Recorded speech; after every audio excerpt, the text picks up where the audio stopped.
Bona tarda a tothom, gràcies per ser-hi. És un plaer que vingueu a veure la presentació d'un llibre, la història d'un home, l'experiència d'un home. Tots vosaltres, tots nosaltres som homes i dones, persones que vivim en primera persona la nostra vida, i moltes vegades una vida és un viatge incert, molt incert, ple d'atzar, i molt poques vegades la gent sap la vida que hem viscut realment.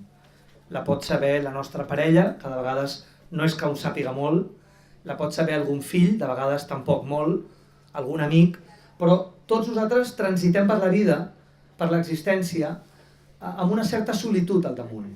Tots naixem i morim i tots fem un camí, però aquest camí és un camí bastant secret, és un camí íntim, és un camí que nosaltres sabem com ha anat, què ha passat, però poca gent realment sap què ha estat de la nostra vida.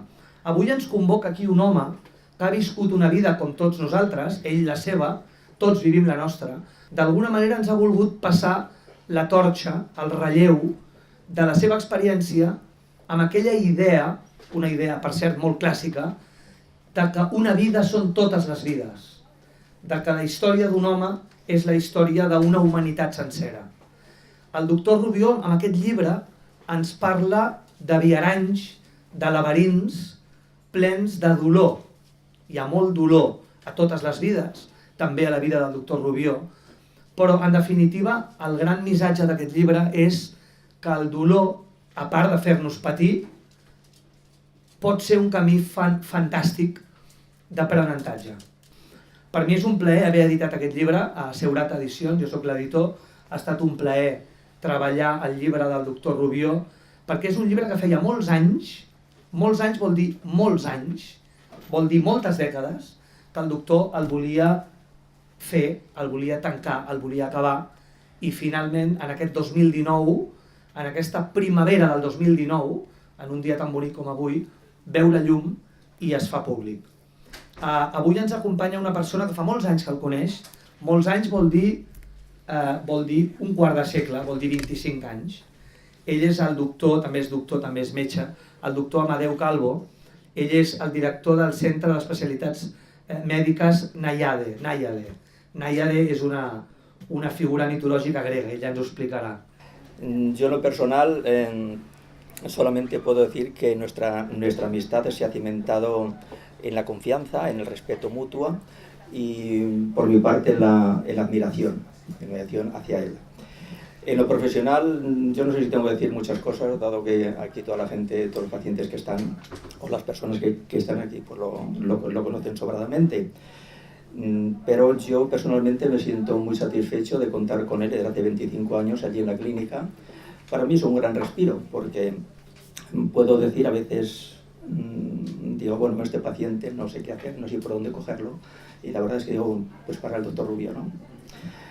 Yo después se lo comento a él y esbozo una leve sonrisa y digo, bueno, haremos lo que podamos, ¿no?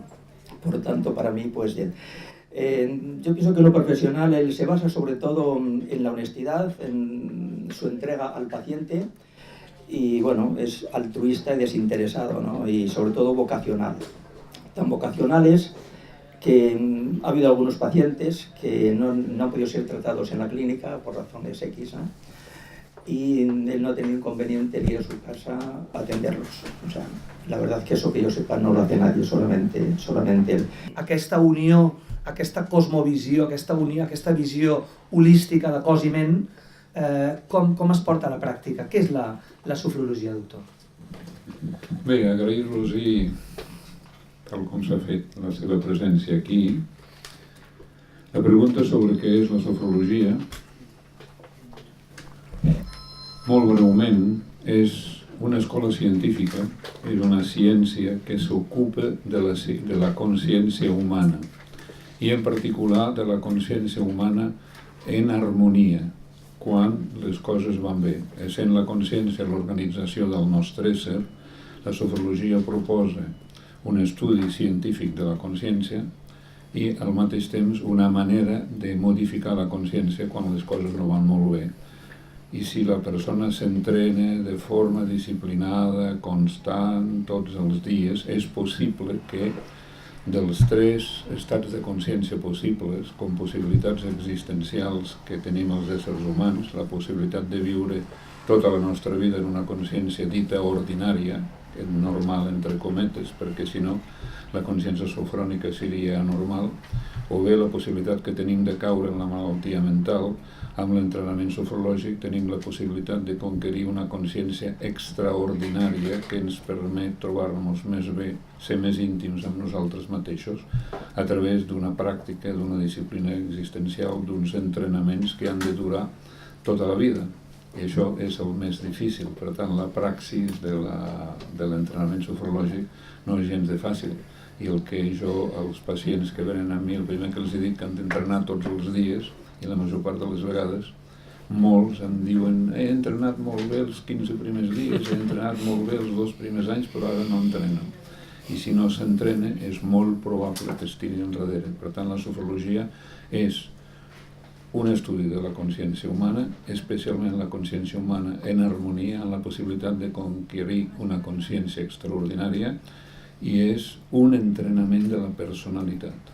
I la personalitat, doncs, és quelcom de molt important. La personalitat és com la nostra història, la nostra biografia. Estem en una societat molt mental, tot és mental, les decisions són mentals, les decisions econòmiques, som l'homo economicus. L'homo economicus és aquest home que tot ho decideix racionalment, no? Però com podem fer aquesta harmonia, que vostè apuntava ara fa un moment, aquesta harmonia profunda, aquesta harmonia transcendent entre cos i ment? Com podem fer aquest equilibri? Bé, fer que el cos es dibuixi molt millor en el nostre cervell, fer que els 2 hemisferis cerebrals es comuniquin molt més bé, procurar a l'entrenar-se tots els dies ser cada vegada més íntim amb un mateix, a base de conèixer-nos no perquè ens objectiva que algú que en sap més, perquè hem passat uns qüestionaris, sinó perquè ens coneixem de forma directa i intuïtiva. I si anem entrenant, fem la unitat del nostre ésser, perquè en realitat en l'entrenament sofrològic el que es tracta és de que hi hagi una unió entre cos i ment i entre ment i cos. Un millor cos suposarà una millor ment suposarà un millor cos. Suposo que al doctor Sarró no li agradava que fos psiquiatre perquè pensava que no tenia per què patir, o perquè pensava que perquè doncs, un psiquiatre es trobarà davant de malalts i haurà d'explicar segons com, si un dia té una depressió o un quadre maníac, que és el que li ha passat, no? A mi m'han ingressat en hospitals psiquiàtrics 4 vegades, la darrera vegada va ser l'any 80, la darrera vegada que ho vaig sol·licitar jo només va durar 3 dies, però les altres 3 doncs, van ser més llargues. Indubtablement, doncs, podem dir que és una mica una vergonya aliena, no? Jo tinc un malalt que és un metge, que és un malalt que és possible que sigui un depressiu, perquè el doctor Arturo Sarró suposo que va descartar que jo fos un esquizofrènic, però mai m'ho va dir clarament.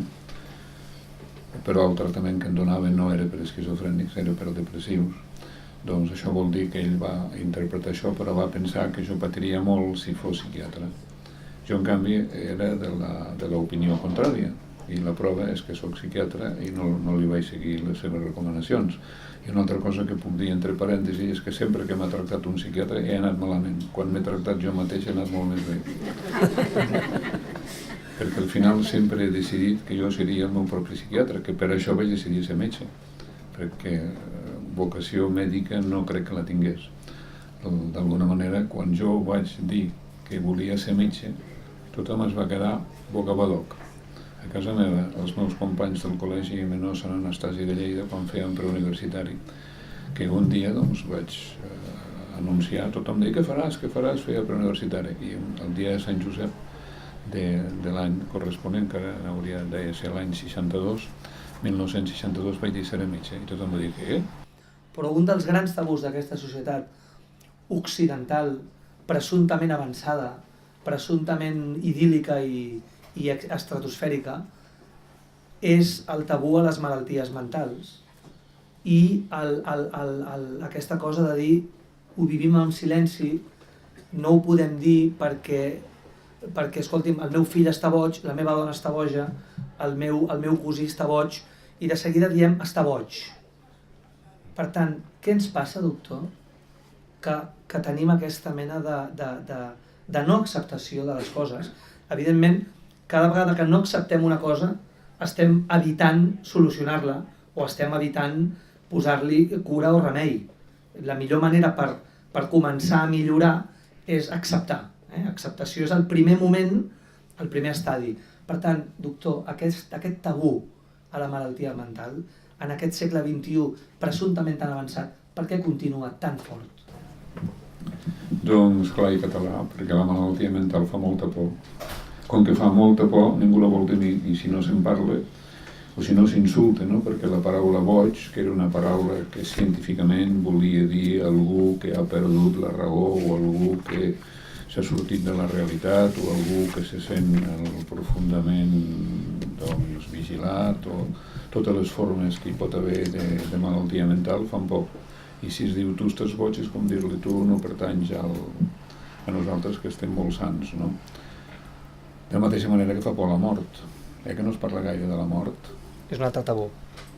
I la malaltia mental exactament igual. I quan la malaltia mental és no comprensible, que és el que passa amb les psicosis, doncs aleshores el fer por es converteix en una mena de qüestió que no en volem parlar. Val a dir que se m'ha preguntat quan vaig decidir ser psiquiatre, per exemple, no? Si el meu psiquiatre em deia que no fos psiquiatre, quan jo vaig conèixer el doctor Caicedo, que és el meu mestre en pau descansi, i en una psicoteràpia molt especial de grups de Balín, en una psicoteràpia de grup que fèiem els dissabtes al matí a l'Hospital Clínic, això deia ser l'any 67, segurament el curs 66-67, si no estic mal errat, potser ho hauria de mirar. Parlaven de moltes malalties, un grup de metges i estudiants de medicina, i aleshores el primer que van fer tots és escriure una història clínica i després es comentava aquella història clínica, una història clínica que havia de ser inventada. Jo vaig inventar una història clínica que no recordo ni quina era, no tenia res que veure el que a mi em passava. Però un dia va sortir un company que va dir quin és el malalt mental més digne de llàstima? Quin és aquell malalt mental que sembla més desafavorit, que és més greu, i molts van dir el catatònic. Gràcies per haver vingut, gràcies per haver compartit aquesta estona amb el doctor Jordi Rubió i Carné. Us recomanem la lectura del seu llibre Història interior de la meva vida, perquè és la seva vida, però també és la nostra vida. Tots vivim una vida molt particular, però tots podem aprendre, molt important, tots podem aprendre de les vides que han viscut els altres. Us demano un fort aplaudiment per al doctor Rubió.